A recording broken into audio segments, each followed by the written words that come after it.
मौत डरी थी उसको देखकर, ये खुद मौत का दावा था।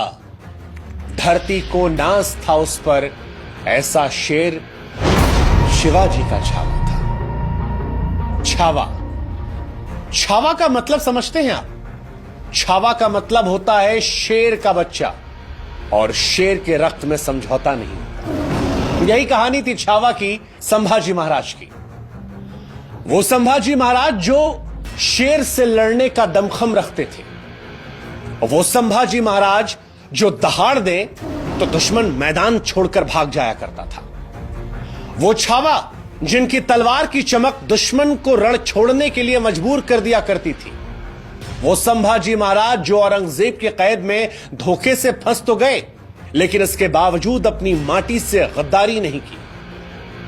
हैरानी होगी आपको जानकर कि संभाजी महाराज को तोड़ने के लिए, उन्हें इस्लाम धर्म कबूल करवाने के लिए औरंगजेब ने यातनाओं की पराकाष्ठा को पार कर दिया था। उनके नाखूनों को एक एक करके उखाड़ा गया था, उनकी उंगलियों को एक एक करके काट दिया गया था, उनके जिस्म के एक एक टुकड़े को काटा गया, आंखों में गर्म लोहे की सरिया घुसेड़ दी गई, कटे पर नमक उठाकर शरीर पर रगड़ दिया गया। उनको जलील करने के लिए, पत्थर मरवाने के लिए नगर में घुमाया गया, लेकिन छावा टूटे नहीं। औरंगजेब ने छावा यानी संभाजी के शरीर को तो काट दिया था, लेकिन उनकी हिम्मत, उनके हौसले को तोड़ पाना तो बहुत दूर की बात थी। औरंगजेब उसे हिला तक नहीं पाया था। औरंगजेब ने जब लहूलुहान छावा से कहा कि इस्लाम कबूल कर लो, जान बच जाएगी, तो शेर का बच्चा छावा पलटकर जवाब देता है कि औरंगजेब, तुम मराठों में शामिल हो जाओ, तुम्हें धर्म बदलने की जरूरत भी नहीं पड़ेगी। ये थे छावा, संभाजी महाराज। और इसीलिए विकी कौशल की फिल्म छावा सिर्फ एक फिल्म नहीं है, बल्कि शौर्य, बलिदान, अजय पराक्रम की महागाथा है। एक ऐसी महागाथा जिससे देश का एक बड़ा हिस्सा अनजान है। एक ऐसी महागाथा जिसके बारे में कम ही लोग जानते हैं। ऐसी महागाथा जो हमें बताती है कि हमारे देश में स्वराज पाने के लिए हमारे बहादुर वीरों ने कितनी कुर्बानियां दी हैं।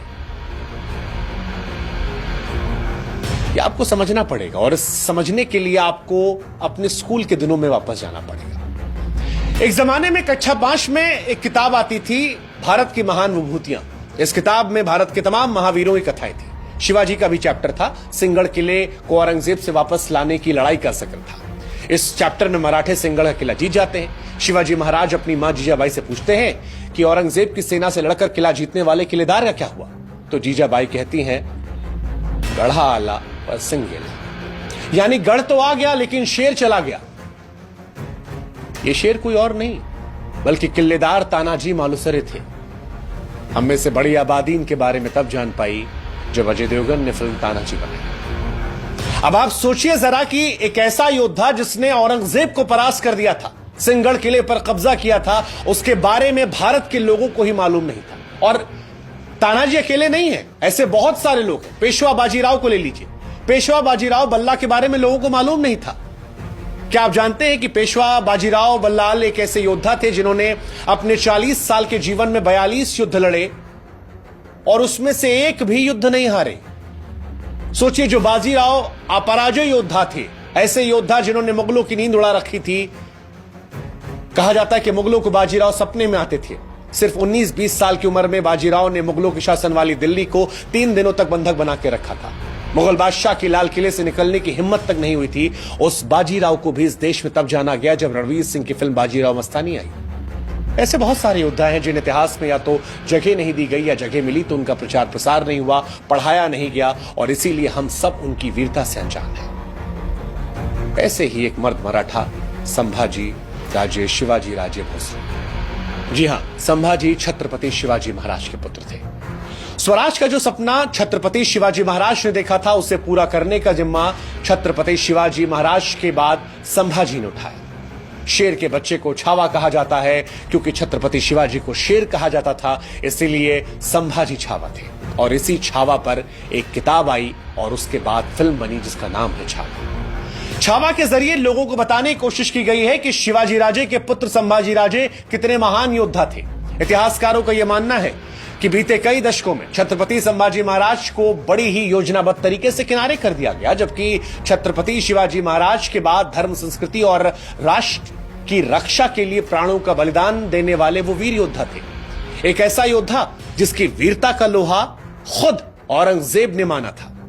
हालांकि संभाजी महाराज का उल्लेख मुगल इतिहास में जरूर मिलता है, लेकिन यह दुर्भाग्य है कि हमारे पाठ्य पुस्तकों से संभाजी गायब रहे। इसीलिए जब यह फिल्म आई तो लोगों के मन में सवाल आया कि जिस व्यक्ति ने इतनी यातनाएं सही, जिस व्यक्ति ने शेर के जबड़े को चीर दिया था, जिस व्यक्ति ने दुखों की पराकाष्ठा को सह लिया था, देश से गद्दारी नहीं की थी, उसके बारे में स्कूल में पढ़ाया क्यों नहीं गया। और अब तमाम लोग हैं जो इतिहास पर सवाल उठा रहे हैं। हालांकि ये विषय समय समय पर उठता रहा है। यह आरोप लगता रहा है कि कुछ लोगों ने भारत के इतिहास को अपने हिसाब से गढ़ा और राष्ट्रवादी नायकों को जानबूझकर भुला दिया गया। औरंगजेब की क्रूरता को छिपा दिया गया। संभाजी महाराज जैसे योद्धाओं को लिखा ही नहीं गया, जबकि कईयों को महान, तो वहीं महाराणा प्रताप जैसे महान योद्धाओं के संघर्ष को उतना महत्व नहीं दिया गया। अकबर महान हुए, टीपू सुल्तान को वीर योद्धा कहा गया, लेकिन गुरु गोविंद सिंह जी, बाजीराव पेशवा जैसे योद्धाओं को, छावा जैसे लोगों को इतिहास में कम या फिर ना के बराबर जगह मिली। पिक्चर के जरिए ही सही, मगर मराठा शौर्य और वीरता की गूंज एक बार फिर सुनाई पड़ रही है। छावा सिर्फ एक फिल्म नहीं है, बल्कि इतिहास की ज्वाला है। वो ज्वाला जो हर राष्ट्र प्रेमी के भीतर वीरता की आग को भर देती है। फिल्म के एक दृश्य में विकी कौशल कहते हैं कि मराठे अपनी रक्षा के बारे में कब से सोचने लगे। मराठों ने जब भी अपनी जान दी है तो वो जान स्वराज की रक्षा के लिए दी है, शिवाजी महाराज के लिए दी है। जो मस्तक सिर्फ और सिर्फ अपनी मातृभूमि के लिए झुकता है, वो शत्रु के सामने कब से झुकने लगा। जिन महावीरों का खून हमारी नसों में बह रहा है, उसे बहाने की ताकत औरंग में है ही नहीं। वो है जो तख्त के लिए अपने भाई, अपने बाप की जान ले ले, तो क्या हमारा ईमान खरीदेगा। हम मराठा है, मराठा। स्वराज का यह सिंहासन हजारों मराठों के त्याग और बलिदान से बना है। स्वराज सिर्फ एक इंसान की इच्छा नहीं, बल्कि अनेक इंसान को सुरक्षित रखने के लिए ईश्वर की इच्छा है। संभाजी महाराज स्वराज के लिए सब कुछ कुर्बान कर देने वाले योद्धा थे। मराठा साम्राज्य के दूसरे छत्रपति राजा और छत्रपति शिवाजी महाराज के उत्तराधिकारी थे। संभाजी अपनी वीरता, विद्वता के लिए प्रसिद्ध थे। आप यकीन नहीं करेंगे कि महज 13 साल की उम्र में संभाजी को 13 भाषाएं आती थी। संभाजी ने अपने कम समय के शासन में 120 युद्ध किए। खास बात यह है कि 120 युद्ध में संभाजी ने एक भी युद्ध नहीं हारा, जबकि मुगलों की सेना के सामने मराठों की सेना मुट्ठी भर थी। मगर कुशल नेतृत्व और गुरिल्ला युद्ध में निपुणता ने मराठों का भगवा हमेशा लहराया।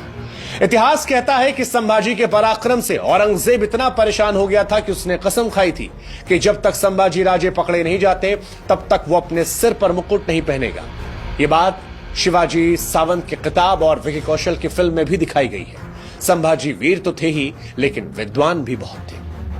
आपको यकीन नहीं होगा, लेकिन 14 साल की उम्र में संभाजी ने वधभूषण, नखशिख, नायिका भेद और 7 शासक नाम के ग्रंथ लिख दिए थे। ये ग्रंथ संस्कृत में लिखे थे। जिस तरह से कलम पर उनकी पकड़ थी, वैसे ही पकड़ तलवार पर थी।